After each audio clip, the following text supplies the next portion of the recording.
because there was hardly anyone here yesterday. Everyone is home. I'm glad everybody made it back safe. But we had a ruling yesterday from those that said that if we were live, we could vote. And so there is a discussion this morning, and they do not, if you're a WebEx, you cannot vote. You can participate, but you cannot vote via WebEx. So that is the ruling as of now. So we're going to have to go with that today. If you're in the building, you can, but if you're not in the building, you cannot vote, is what I understand. Okay. We will open the discussions on, we have 4 bills this afternoon for final consideration for final action. And the first bill is Senate Bill 51. 51, this is a sales tax exemption for construction and remodeling of a qualified data center. Is there any discussion? Yes, Senator Titus. Thank you, Mr. Chair. I have an amendment for this bill. That'd be appropriate. First of all, I think before we do that, let's get an overview of what 51 is. Good.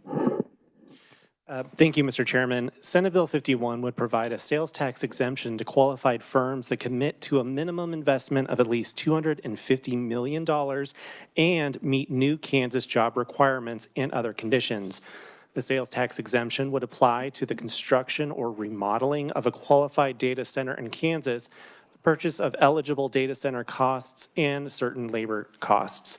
The sales tax exemption would be valid for 15 years for investments of at least $250 million, 30 years for investments of $500 million, and 60 years for investments of $1 billion. Thank you, Mr. Chairman. Thank you. Senator Titus. Thank you, Mr. Chair. If we could pass out the amendment, or we.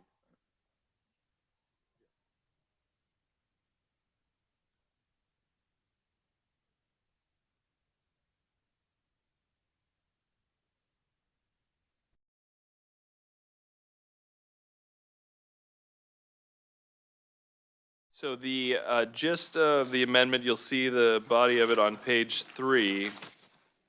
My concern isn't so much with the sales tax exemption, but this category of business is unlike most other types of business that we recruit. And what I want to make sure we have a good handle on is the amount of electricity and energy that these entities are going to use, because with the growth of AI and computing power, the potential to continually or even exponentially see the amount of electricity that these facilities use could grow over time. And, you know, we have a finite amount of electricity that we produce. It takes a long time to ramp up. And so I think this strikes a nice balance. It doesn't stop the building or the access. All it does is it requires the data center, before they can get the sales tax exemption, they have to provide a report. They would estimate their energy consumption needs. They would have to share whether they're planning to build any on-site generation, you know, behind the meter solar, something like that, so that we can take that into account. And then as they grow, or maybe they go from the 250 million to the 500 million, if the Secretary of Commerce decides that ought to be updated, he has the option to do it. So, and then this would be open to the public. And so the idea is, if I'm a local municipality and I'm going to try and throw some extra benefits to collect one of these, I need to know how much energy is this company going to use, and if I allow this to be built and I incentivize it, will they use so much power that it stops me from building other types of economic development? So can I not build a factory because the data center's growing their demand for energy too much, and it may be 20 years before I can do another major project? And I'd just like all that to be available on the front end, and it's certainly things that they're doing before they, you know, just commit to build anyway. But I think having that available to the public would help our municipalities. So, you like discussion or a motion first? Discussion. Thank you very much, Chairman, and thank you for this amendment. I guess my question, and it's been a while since we did this, but don't they have to do on their feasibility study? Wouldn't this stuff have to be required? I mean, in their information that they already have? Do we really need this in there? That's my question. I don't know that it would be available to the public, and I don't know that it would necessarily be this specific or address sort of future growth in the way that this does. I think there's some generic information that gets put out there, but I don't believe that it's accessible. Any other questions? Senator Clem. Thank you, Mr. Chair, and thank you, Senator Titus. I'm curious on with the ask, not that we need to understand what other states around us are doing, but my understanding is this isn't something other states around us are doing. And would that create a competitive issue? If our goal is to be okay with these coming in, and they meet the parameters to come in, it seems like we may be making ourselves a little less competitive in that effort. And I don't know if you had looked at that to have an opinion on that or not. Thank you, Senator Klemp. My understanding is other states are not requiring this, so this would be an additional requirement. We could speculate as to the competitiveness, but I think these are things that they should be doing already. You know, I did engage with the stakeholders to not surprise anybody, and one of the counter proposals was, well, we could provide you this information 5 years after construction. You know, so that when we get to that point, it's like, well, that's not very helpful. So if it does sacrifice a little bit of competitiveness, I think protecting our power supply is more important, at least from my point of view, in the long run, than a slight discompetitiveness, if that loss of advantage. Thank you. Any other comments? Do I have, you can move your amendment. Thank you, Mr. Chair. I'd move adoption of my amendment. Do we have a second? Second by Senator Tyson. All in favor? Say aye. Opposed? Ayes do not have it. The noes have it, so this amendment fails. We'll move on to is there any other amendments that we know of on this 51? Senate Bill 51? So committee, what is your wishes on Senate Bill 51? Senator Tyson.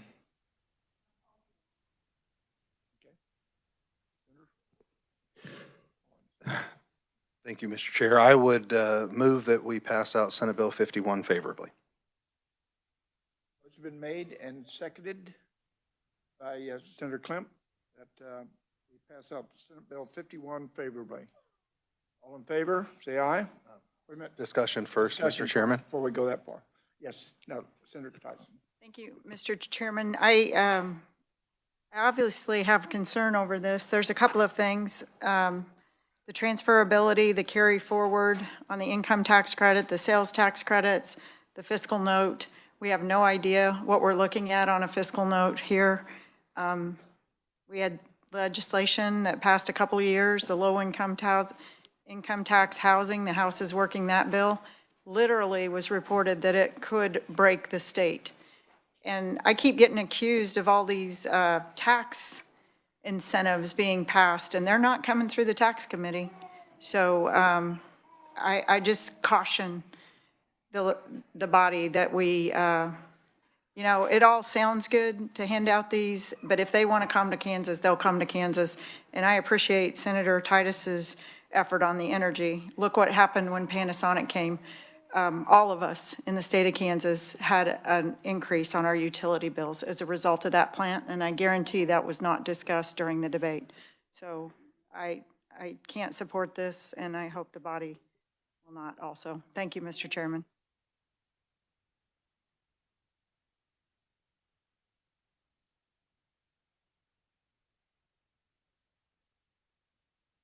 Thank you, Mr. Chairman. And so I just wanted to share kind of my thought process behind this because I had the bringer of the bill do a little analysis for me. And, you know, while we're trying to talk about a fiscal note, we ran some calculations that on a roughly $250 million qualified investment, assuming a 60% of that is going to be sales tax exempt, we're looking at a loss of revenue to the state of $9.8 million. That's revenue first that we never had. But secondly, assuming that they were to spend it, one of the things that's really important about this legislation from my perspective is we're not exempting the sales tax on the utilities.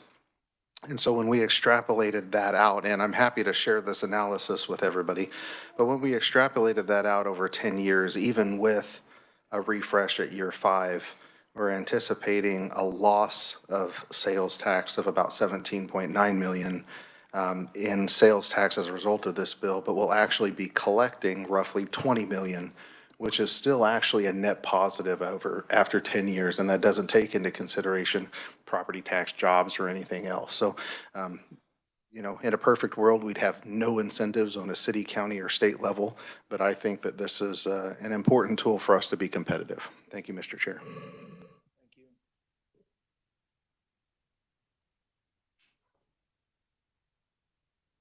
I will say this, there is a physical note online on the S drive. If you want to look at that now, I have not looked at it yet, so it is on the S drive if you want to look at that. So is there any other discussion?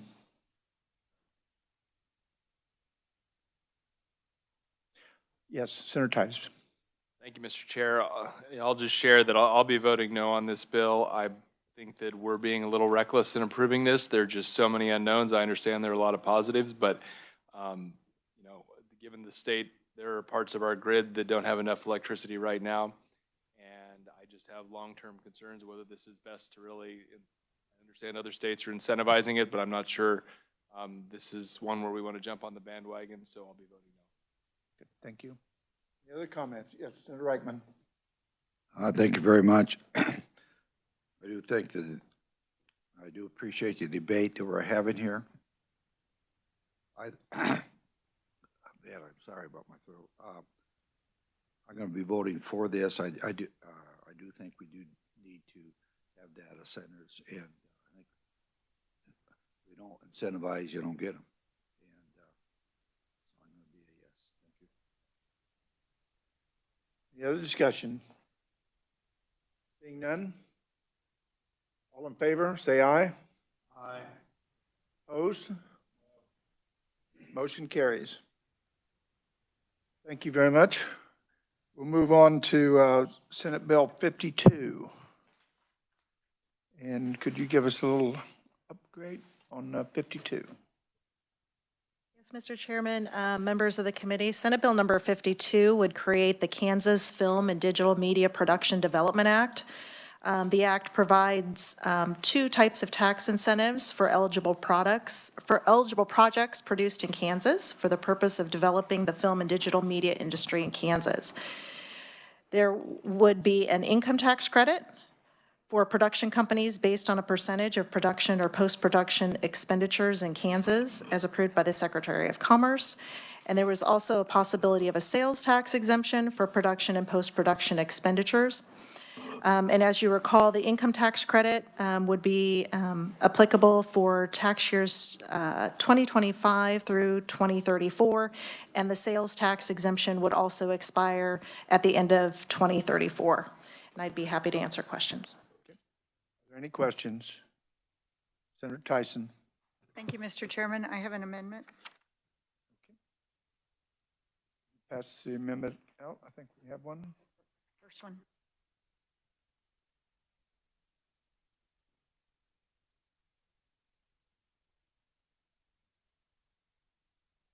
So, Mr. Chairman, what this amendment would do, as it's being passed out, is it would take the $10 million cap down to $5 million.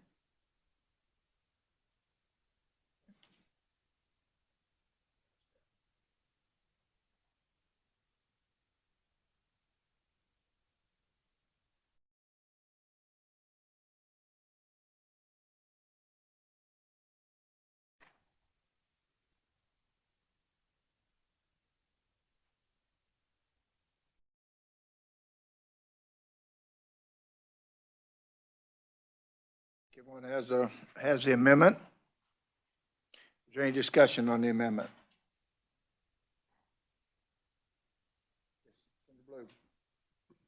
Thank you, Mr. Chair. Senator Tyson, I'm not opposed to this, I'm just curious your thought process on it. Thank you for asking, Senator. It's just that we keep giving away the money. And so I'm trying to make sure that we give it away diligently and smartly, and we can always come back and increase it in later years after we see how the program's working. Any other comments? Senator Reichman.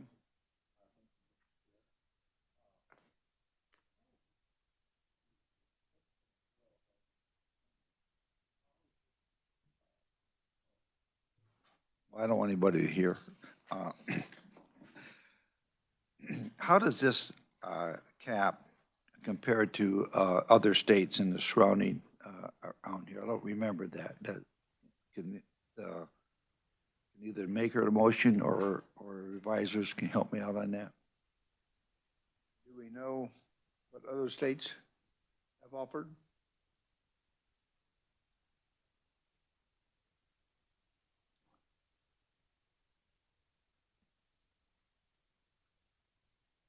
And also, I'm not sure, I like to have the maker of the motion on this, on your tax credit.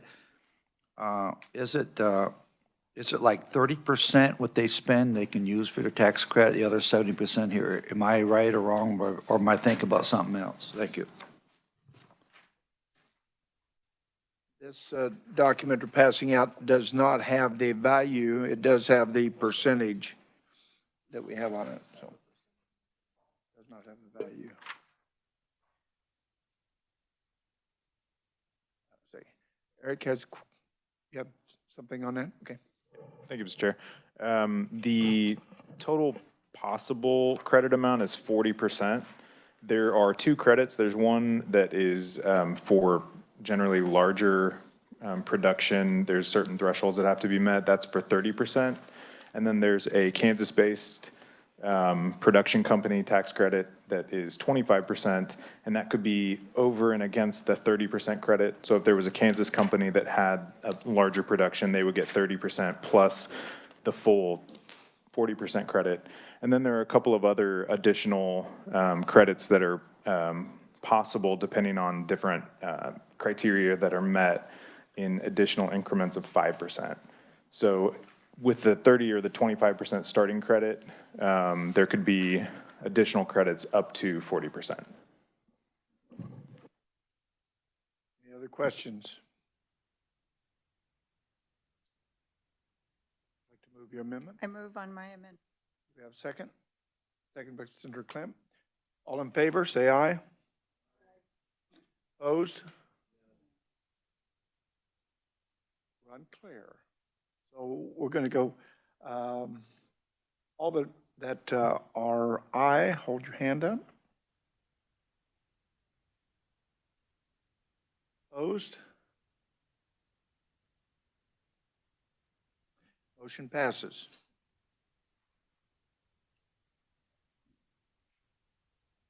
So we'll move on. Oh, yes, Senator. I have another amendment. Have another amendment. It's the transferable.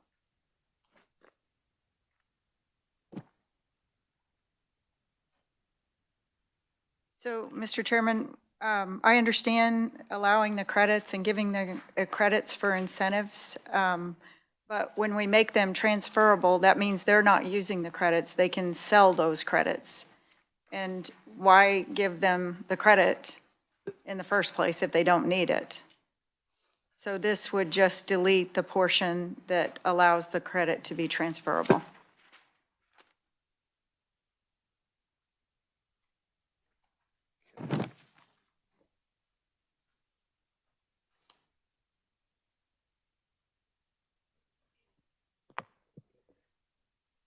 Senator Dietrich. Thank you, Mr. Chair. I think when we debated this bill last year, the reason the transferability was in the bill is because that's what's standard in other states. And maybe Eric can speak to that. Research, maybe I'm not remembering it correctly. It's been a while. The credits, comparable credits in other states are generally transferable. And in general, when there are tax credits that are intended to incentivize investment, those credits tend to be transferable because they'll enable people who may not have Kansas tax liability to offer credits to investors that do have Kansas tax liability. Any other questions? Yes, Senator Corson. Thank you, Mr. Chair. You know, kind of where I'm at on this, we've already taken the cap down to 5 million, which from looking at the resources I have available, that looks to me like one of the lowest caps in the country. And then now we're going to make it non-transferable when most states are transferable. So I feel like this, we're either in or out on this. It either needs to be generous enough that we're actually going to utilize this and get businesses and get production in state, or we should just not do it. But having something that's on the books, but that's never going to be utilized, is never going to actually help us capture any of the potential benefits of this. To me, it's kind of like, I mean, we're either in or out on this. And if we're in, we need to make it something that's actually going to be attractive so it's utilized. And if we're out, we're out. But I think we should be in, and I think we should be in a way that's actually going to make it utilized. Senator Tyson. Thank you, Mr. Chairman. Understand the credits are still available to the businesses that are coming in and creating film and media in the state of Kansas, but to another company. I mean, it doesn't make sense that we're doing transferable credits anyway. Years ago, I came in and I said to a legislator, I said, did you know there's a website out here where Kansas tax credits are being auctioned off? I mean, why are we giving the credits? We're trying to incentivize people to come here so a business that would qualify for it could get the credits and sell them when we could have actually brought another film company in and they could have qualified for the credits. Instead, they wouldn't be available. And so I move on my amendment, Mr. Chairman. Senator Owens, do you have a question? Or Yeah, just a comment. Along the same lines, you know, we just heard from the revisor that many of our tax credits are transferable, right? Because not every company that's going to want to do business here is going to automatically have a tax liability, especially in their first few years.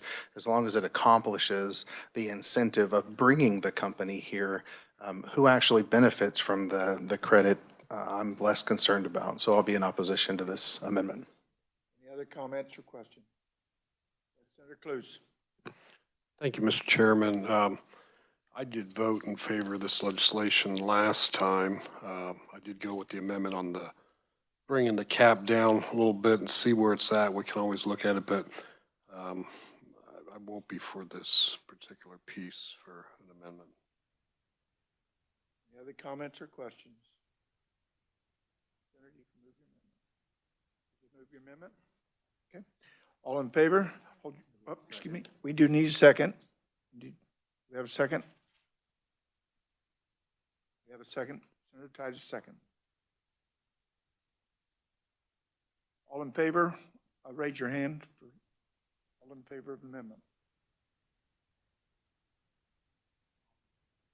Aye. Well, okay. I could do it either way. The reason is, I understand. But okay, we're going to go back to all in favor. Say aye. All opposed? No. No. Motion fails. We're back on the bill, and Senator Tyson has an amendment. I do. Mr. Chairman, this is so wide open on the sales tax exemption. I do have an amendment on it.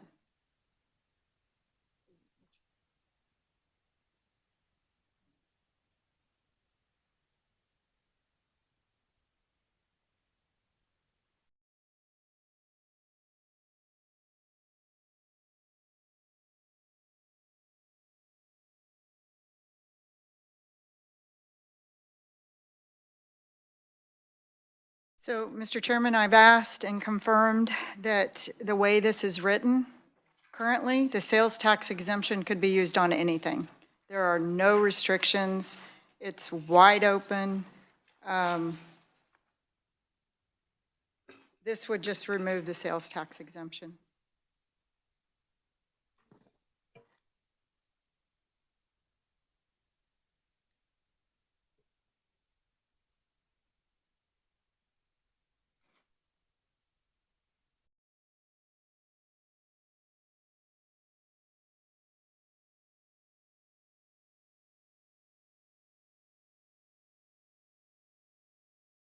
Discussion on the amendment. Senator Corson. Thank you, Mr. Chair. I would, kind of based off what the Vice Chair, I think, correctly stated, to me, the sales tax exemption is going to be one of the most important benefits for any company that's going to come here, because that's really what they're going to incur. They're going to be buying things in the state that are going to be incurring sales tax. So that is really the heart of the benefit. In many of these instances, their income tax liability is going to be very limited to non-existent.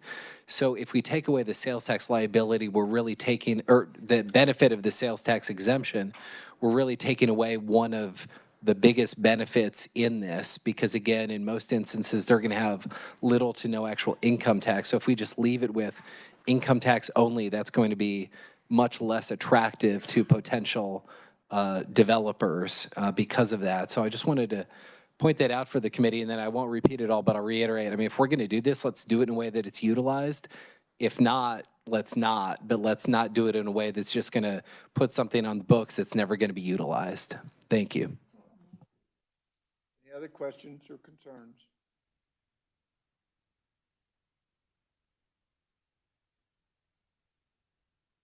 Senator Tyson, you may move your motion. So, no, I'm not going to move on that motion after those comments. What I'm going to do, I am really afraid of this, because it's not limiting. So if they go and buy meals, they don't have to pay sales tax. If they go and, I mean, anything that might not even be related with the production, they don't have to pay sales tax on. It is wide open, wide open. So instead of exempting it, I have another amendment, and I will move on this amendment. Okay. And she's handing it out. The amendment that you've previously done is void at this time, is that correct? You don't submit it, okay.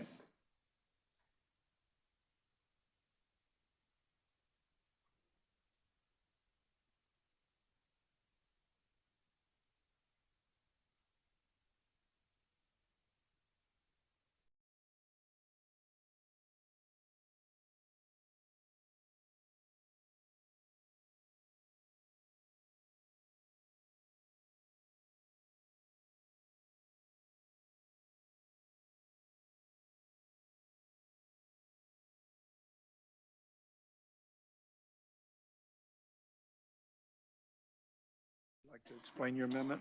Thank you, Mr. Chairman. Instead of trying to restrict what they can spend on sales tax or use on sales tax, this would just limit the financial amount to $1 million per year per production company on the sales tax.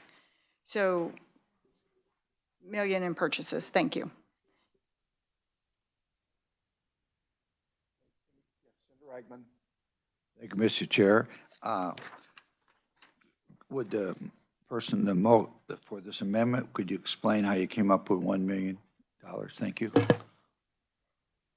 It was based off of just a guesstimate on what they would be spending for production. So it's you know, they can buy whatever they want. We're not restricting it, and there's no bookkeeping on it. So they could buy, believe me, run the gamut, think what you pay sales tax on. And so this would just restrict the dollar amount. So once they reach that limit, they would be contributing to the state for being in the state, for state sales tax. I just want to kind of figure out how you got to 1 million. I wasn't quite sure. Thank you. Senator Blue. Thank you, Mr. Chair. Senator Tyson, I don't disagree. It's another one I don't disagree with. I'm curious on the transaction side of it. So I report sales tax for my job. I don't input a sales tax number on Department of Revenue. So is it just up to them to decide, or how would that work transactionally? So it would be much like any other sales tax credit program. The Department of Revenue, they would be subject to review and auditing at any point. So it's pretty much on your honor unless you're being audited. Any other questions? Senator Owen. Thank you. I apologize. I feel like I'm talking too much, and I'm not trying to talk too much. I just have some thoughts here. So when we're looking at sales tax exemptions, and by the way, looking at this amendment, we're at XXXX on the number of sales tax exemptions. My argument for not supporting this but supporting the overall bill is when we do a sales tax exemption in many instances, and we hear these quite regularly for specific organizations, those are organizations that are already paying sales tax, right? And so they're already paying, and now we're taking that out of the revenue stream. Whereas this is money that's not here. It's never been here. It's not going to be here unless one of these companies chooses to participate in this. So it's not, in my mind, as much like we're giving up something that we've already received. It's we're giving up something that we've never received and hoping to see economic benefits elsewhere through our economy. And so just my point of view on this type of a sales tax exemption, I just wanted to share that, Mr. Chair. Thank you. Any other comments? Senator Tyson. Thank you, Mr. Chairman. So with that logic, we shouldn't be charging sales tax, income tax, property tax for any new business coming into the state because they don't exist in the state, is what we're saying? I would ask the good senator. That's certainly not the case in all instances, although the argument could certainly be made for that if we wanted to apply that logic, sure. When we're looking at economic incentives, and let me be clear, I've always said that I wish we had zero economic incentives on any county, local, or state level, because you talk about the ultimate free market, it's when nobody is offering them. But as we've stated with this, as we've stated with the data centers earlier, if we're going to be competitive in this niche marketplace, then providing somewhat of an exemption, it's similar to like a 10-year tax abatement, right? It's property tax you're not going to receive now, you might receive a different benefit later, or property tax on down the road.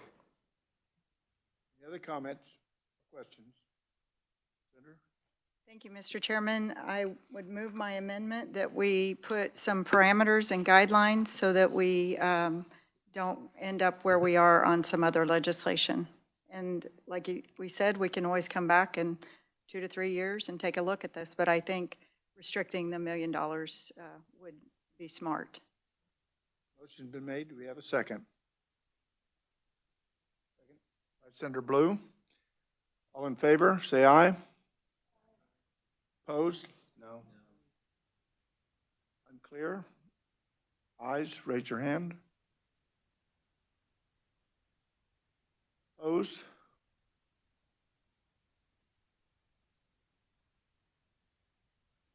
Motion, I have 5-4 for it, so this motion passes.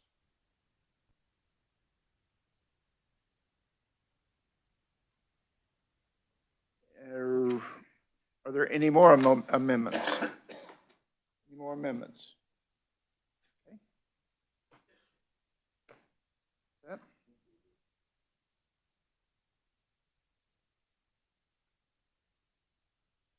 With that, we will ask that we'll vote on this one as amended, this bill.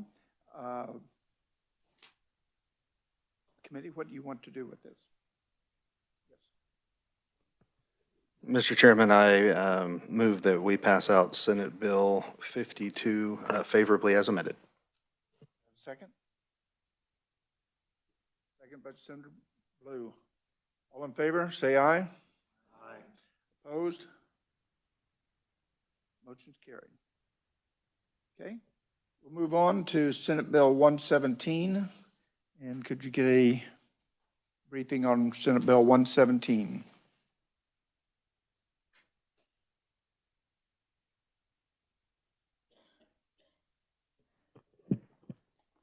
Mr. Chairman, members of the committee, Senate Bill number 117 would expand the property tax exemption for Strother Airport property. You heard this yesterday. It would amend KSA 79201R to include property owned by the political subdivisions comprising the Strother Field Airport Commission and depicted on the airport's federally approved airport layout plan, whether it's used for aviation-related purposes, to promote aviation commerce, or to provide revenue to operate all Strother Field components. It would also remove the requirement that the property have been owned on or prior to January 1 of 1992. Any discussion? I brought this bill, so I will move that, and are there any amendments on the bill? Seeing none, I will move the bill. Senate Bill 117. We have a second by Senator Owens. All in favor? Aye. Opposed? Motion carries. Thank you. We'll move on to Senate Bill 199.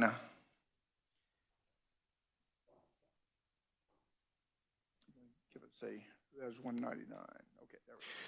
Thank you, Mr. Chairman. Senate Bill 199 would expand fireworks sales season for seasonal retailers of consumer fireworks, and it would provide for real year-round sales by permanent retailers of consumer fireworks.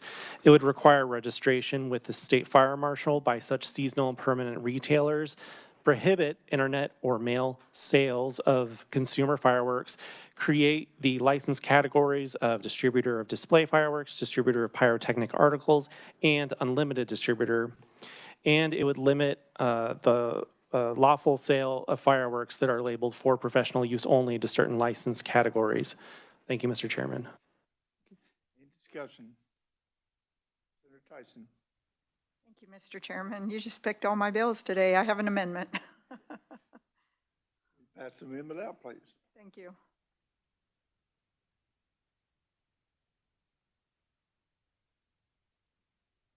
May I explain it? Thank you, Mr. Chairman, while she's handing it out. So after listening to testimony and visiting with people, this amendment would do two things. It would delete the personal registration, the small fireworks places, they wouldn't have to register. Just the permanent annual fireworks would have to register. I think that would relieve the burden that we heard from the fire marshal and help make it more efficient, less cost. But if you're in a year-round building, it would make sense to register it. That way the fire marshal knows where to go, where to inspect, that type stuff. Not a big one for registration, but I understand why that's needed. The other portion of the amendment, Mr. Chairman, is it cleans up that language that was controversial, the online, and it changes it to sales and, yeah. So both of those are in this amendment. I didn't think they were controversial, so I combined them, Mr. Chairman. Thank you. One question that was brought up earlier and that was, this is a state registration, is that correct? That is correct. It is a state registration. The cities or counties, if they are permitting these, they still have to get a permit? Mr. Chairman, that's up to the local governing body. They require a permit, they can. This doesn't restrict the locals from requiring a permit for that. No, and what I like about this is it still allows the locals to decide the sales. It still allows the locals to decide when they can be shot off also. Any other questions? Seeing none? I move my amendment. Do we have a second? Second by Senator Dietrich. All in favor, say aye. Opposed? Opposed? Motion carries. Bill carries. Thank you. That was amendment. Now we're going to go to the motion. Okay. Now we're back on the bill. If you would. Oh, wait a minute. We got a question over here.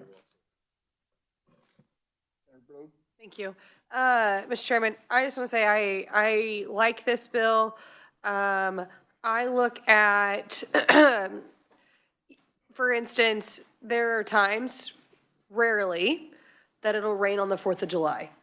And this allows maybe something along those lines for those fireworks stands that we allow municipalities, so forth, they want to shoot off on a different day. There was one year that we were in the middle of a drought, and so everybody bought fireworks, but then we in Great Bend, we shot them off in August. And so I think this just allows those that want to have the physical buildings and be there all year round, so forth, a little extra time.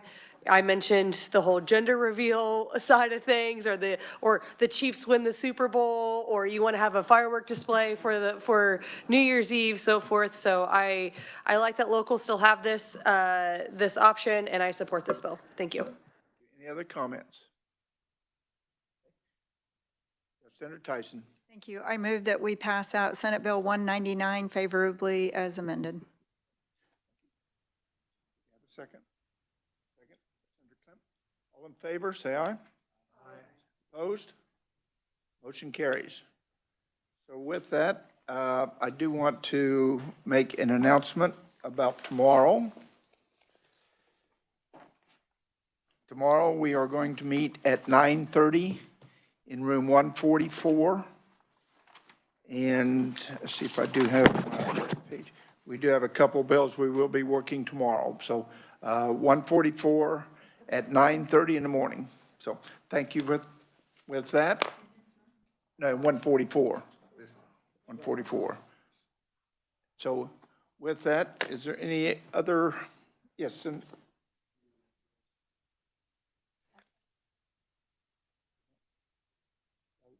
we'll send out the bills we're going to be working tomorrow. So with that, there's no other discussion. We are adjourned.